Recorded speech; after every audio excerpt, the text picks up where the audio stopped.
It's murder, Mr. Taggart. And this is a letter from the sergeant's desk on the 7th of May, 2020.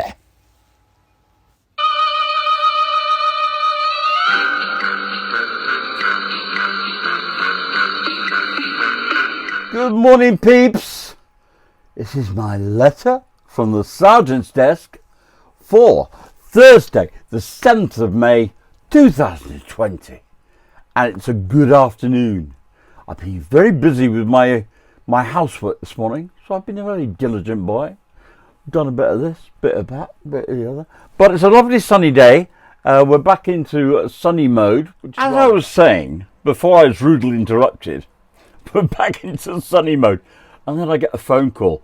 Of course, I shouldn't have answered it. I should have carried on, shouldn't I? But never mind. We'll start off with... I'm going to start off with my tale from the good old days. Now, this takes me back to the 1980s. And there's a bit of a disclaimer here that before I go any further, when I've explained to you what this story is all about, I'm going to dissociate myself with it and say that I was never witness to anything like this that went on with people who were in custody at Stockport Police Station. And if you want to try, prove different. Now, police officers used to work on the front desk at the police station. Any police station, anywhere in the world even. And you always get people coming in. Oh, officer, I found these keys in the street. And I wanted to give them a safe home. Oh, thank you. Let me take your details. Oh, Mrs. Etheringstall. Yes. Oh, number 2 Beach Street. Yes, thank you very much. Where did you find it? Oh, right. And as soon as the lady had gone, she threw them in a box under the counter. With the best one of the world. Hey, have you ever been into, when you've lost a set of keys, have you ever been to a police station to see if you can find them? And what chances did you ever get of matching them? So, yeah, make people feel important and throw them in a box under the counter. Now, what do you do with the box of keys under the counter? 99.9% of the time, they just got thrown away or they got melted down or whatever. But just very occasionally, you'd get a guest in the cells who was very, very obnoxious and unhelpful.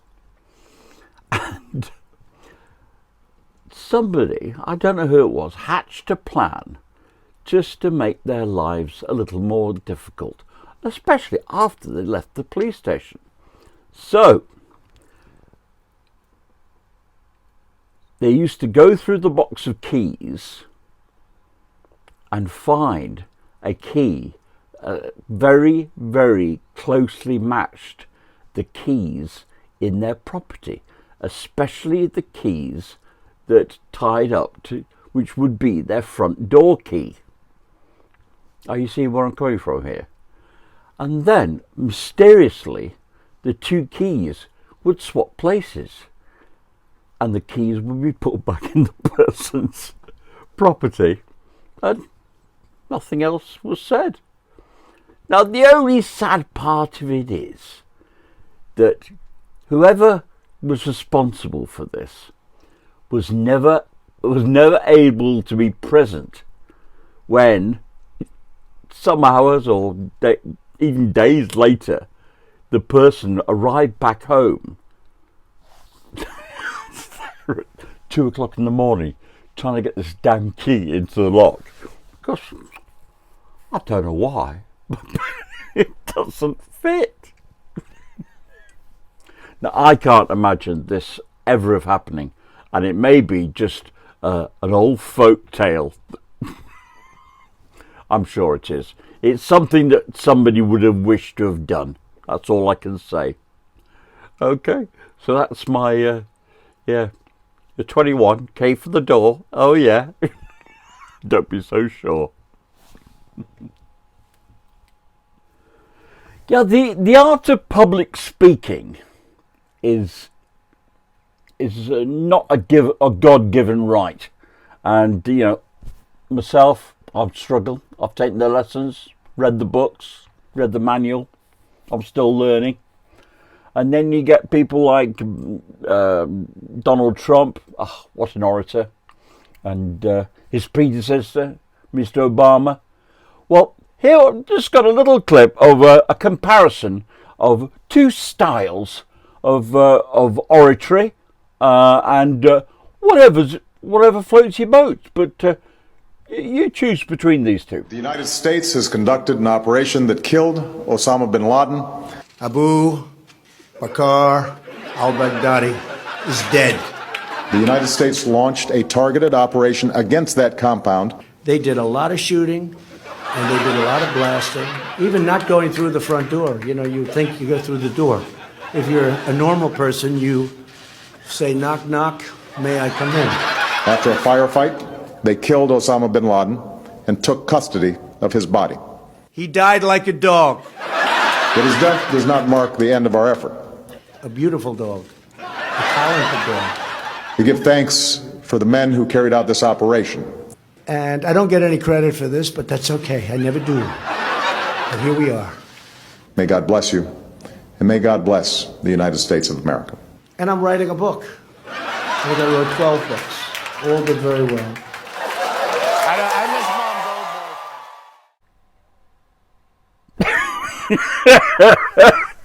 old boyfriend.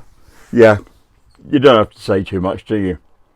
And somebody, quite a lot of people, went into a voting booth, and I don't know what they're doing over there, pushing buttons or putting a cross. You put a cross in the box next to Donald Trump, and that's what you get. I can only fingers crossed for this November. Let's see, you know, perhaps they realise. Well, I promised you a bit of an update on the bubbles situation. What have I got? Oh, here it is. Yeah. And it's exciting news. It was a complete flop. To say that she wasn't impressed, well, see for yourself. Oh, welcome, ladies and gentlemen, to international bubble making from Headlands Road. An intriguing contest today is bubbles against pumpkin. And I can inform you now that the bubbles have been loaded into the bubble machine. And we're ready for off. And here we go. And the bubbles are coming down. And the cat's poised. The cat's poised. The cat's going to jump on the bubbles. There's the machine. It's pumping those bubbles out to a good one. Oh, yes. And it's 250, 100, hundreds of bubbles coming out. And how's the cat going to react? Cat's going to be excited, going to jump all over the bubbles, and no, the cat's walked off. I told you, didn't I? But somebody's put in a bid for my bubble machine, so it's going to go to a good home anyway. But I'm going to charge him, going to make sure I get my batteries out, because the battery's actually worth more than the damn machine. There you are.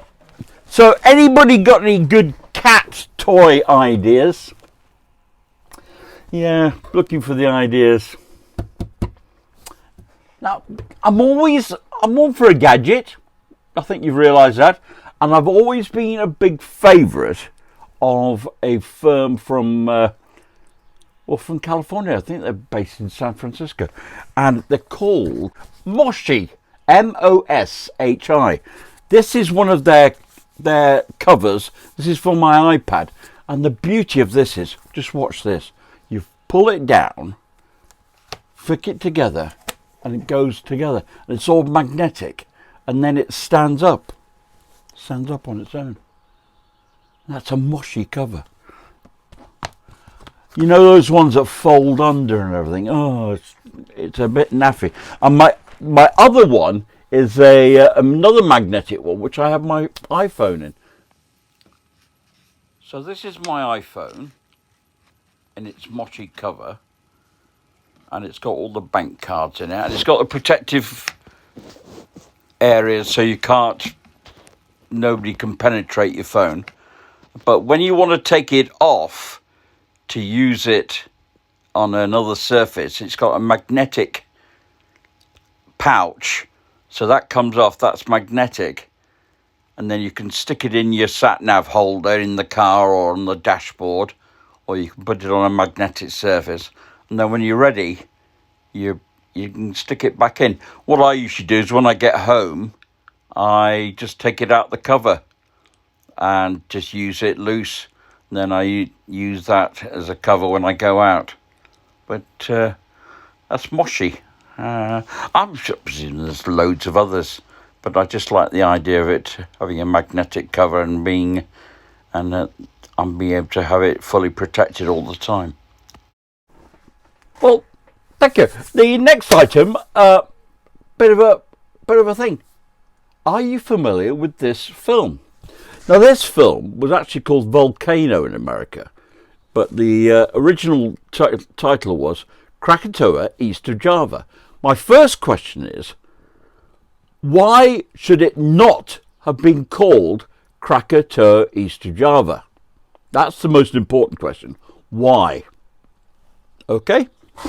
The next thing is, I think you can see at the top of the poster, right at the top, it says Cinerama.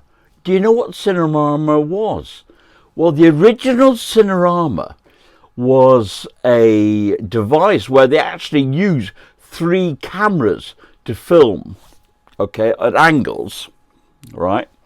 So that one was that way, and they looped a screen round, and it was about 140 degrees, but it was so expensive. So what they did was they adapted 70mm film cameras so they could show it over 120 degrees, but it was still spectacular. Now, the only cinema in Manchester was this place. Do you recognise it? It's the Theatre Royal, as was.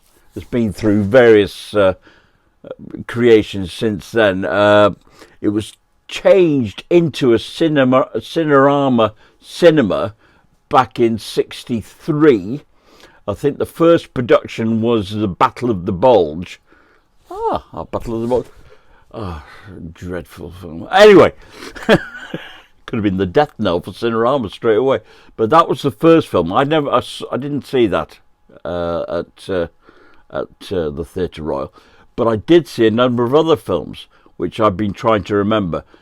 And I think the best one I ever saw was Grand Prix. I think that was about 1968. Wonderful film about the Grand Prix season. And here's a question. There's a gentleman in that film, one of the racing drivers, and he manages to drive up the wall, up a rock face at Monaco.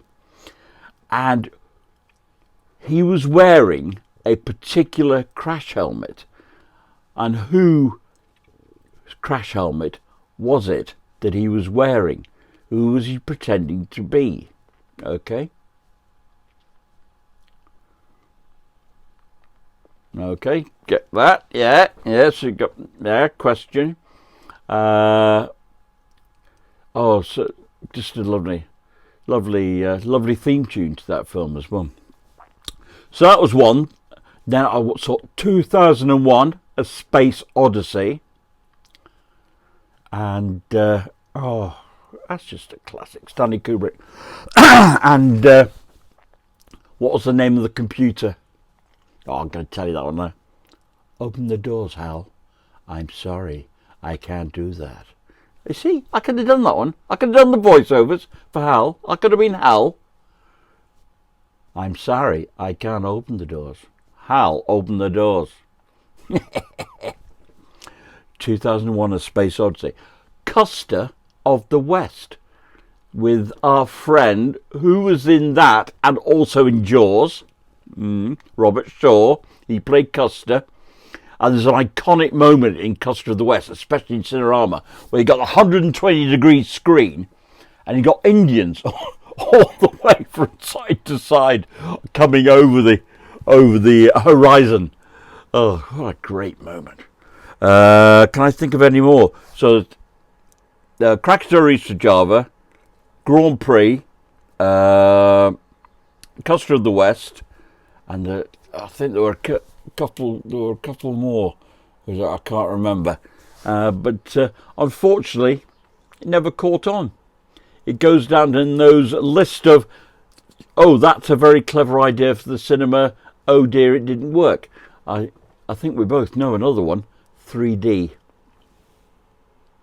What a... yeah, no. Unless they come up with some way that you can take a pill and then you can see 3D instead of having to wear glasses or something. No. Yeah. Oh, I'm at a 3D film. Oh, I've got to have something flying out at the screen at me.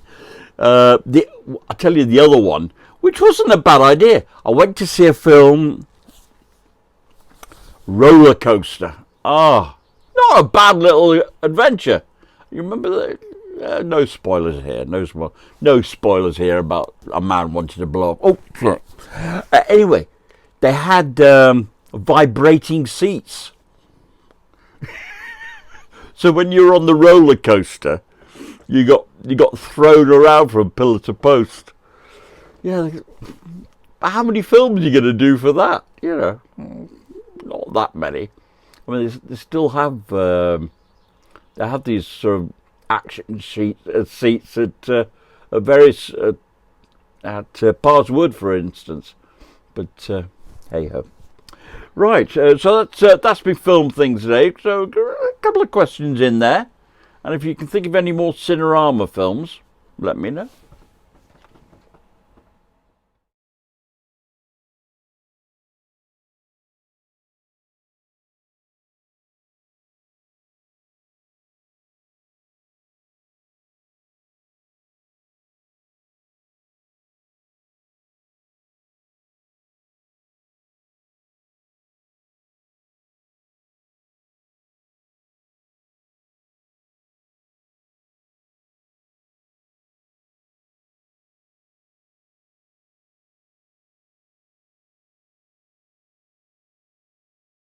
Yes, there's a new section of home education. Today's subject is money. We can never get enough of it. Yeah, not money like this, it's money like these. Yep. The pound. The pound in your pocket. Right. It's only recently I've realised that these that I've had framed are actually in the wrong order. But I'll come to that in a moment.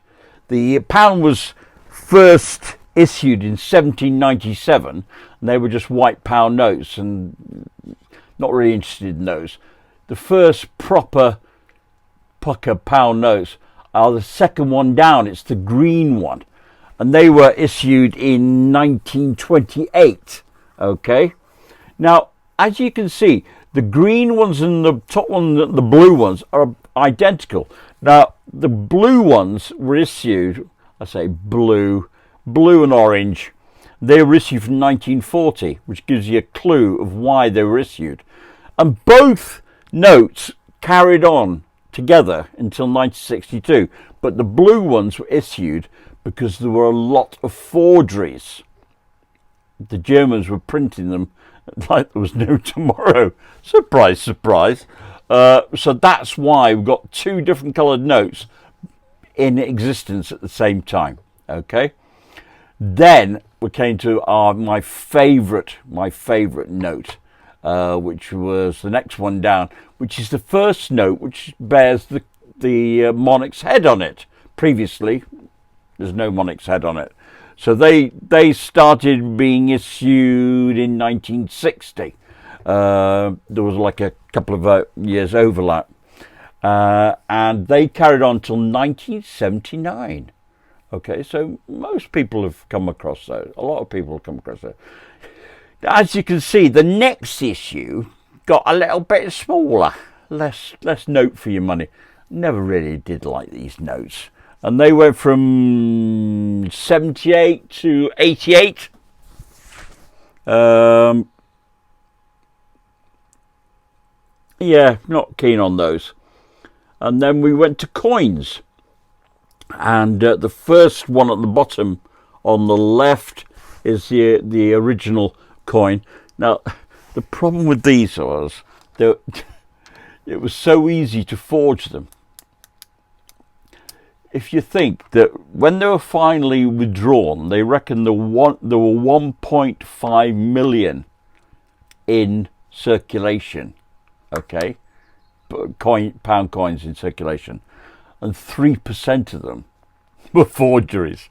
So that's over 50,000 quid's worth of forgeries, and you couldn't tell, and a lot of machines couldn't even tell. But yeah, I've seen quite a few examples of those. To be honest, you know. And then we got the final ones. She has obviously decided the ones with the, I think, what is it? Don't know how many sizes. 12 size. Well, it was designed so you can get a spanner around it, so you can get the old joke, you know, get it out of a Yorkshireman's fist, can't you? Yeah. So there they are. I always like them. They're sort of a conversation.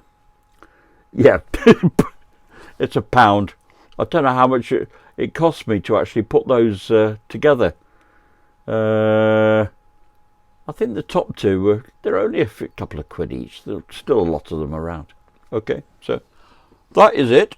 The pound. Tomorrow. Oh, what is the highest denomination of British note ever issued? Yeah, I should bring you a picture tomorrow. Cheers, bye. So, answer from yesterday. Which of these is a contributory factor to tidal action? Was it answer A, gravity? Answer B, sunshine? Or was answer C, wind? It was answer A, gravity. And today's question, the name of which fabric literally means hairy caterpillar in French? Was it answer A, chenille? Answer B, chiffon? Or answer C, challis? There you go. How'd you get on? Well, time has caught up on us. That's caught up on me and Gary the gingerbread man. And we'll see you tomorrow. Look after yourselves. Look after each other. And listen to what the pig says. That's all, folks.